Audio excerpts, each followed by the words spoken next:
the national requirement for travelers to wear a mask on planes and other public transportation is due to expire on Monday, meaning regulators need to decide whether to extend it or end it.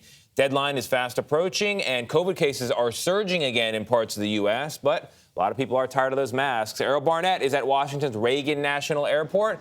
Errol, I flew in and out of there just yesterday, wore my mask the whole time, didn't like it. Good morning. Yep, and that's the norm for now, Tony. Good morning to you. Good morning to everyone. Look, one of the reasons this has become such a flashpoint is that where I'm standing now is one of the last places where you still have to wear a mask. Inside airports, on planes, and at major transit hubs. And while the travel industry certainly is pushing the White House to get rid of this rule immediately, the question remains if now is the right time to lose travel masks for good.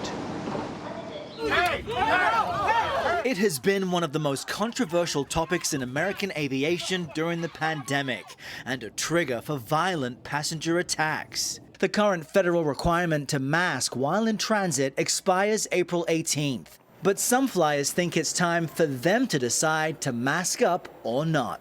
They should have gave the people a choice whether they wanted to wear it or not from the beginning. I don't really care. I would continue wearing mine. Most Americans favor an extension. A recent survey finding 6 in 10 support staying masked while traveling. The industry, though, sees things differently. We need to remove these mandates. Roger Dow is president of the U.S. Travel Association, which, along with 3 other industry groups, cite economic costs for pushing the White House to end travel mask rules for all. We have an unpredictable virus with many variants, but we're seeing again and again these variants are less severe. In their letter, the group cites CDC guidance that the overwhelming majority of the country no longer needs to wear masks indoors. And the White House says the CDC is still determining its next move. It's a decision made by the CDC, so they will make that decision, and I'm not aware of a decision being made at this point. Ali Malice is the government affairs rep for American Airlines Flight Attendant Union. Health and scientific data have to be at the center, the core of any decision going forward. We all look forward to the day when masks are no longer needed, but until that day, it's really important that we're all cooperating. Cooperation is key. Now, the UK just might be the canary in the coal mine here. It lost and dropped its travel restrictions just last month, and that included Heathrow Airport losing its mask mandate, only to have British Airways, EasyJet, and other carriers cancel more flights than usual out of London here over the last few weeks. And Gayle, what do they cite for those issues? Staffing shortages due to COVID. So there's no real easy answers here.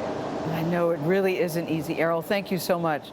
I don't know, guys. It just seems with the COVID cases going up, it doesn't seem like the right time. But they will tell you that the air in the planes is very well circulated. Very well circulated. And I don't know, experts Tony. will tell you that the risk of COVID when you're traveling is more in the airport or in the bus Than on terminal the or plane. train station than actually on the plane or in trains are a different situation, but in the airport versus on the plane. But I do think that Errol's point about the UK being an interesting test subject, which is that they relaxed those mandates and people got sick. Yes. And so they had to cancel flights because they had no staff.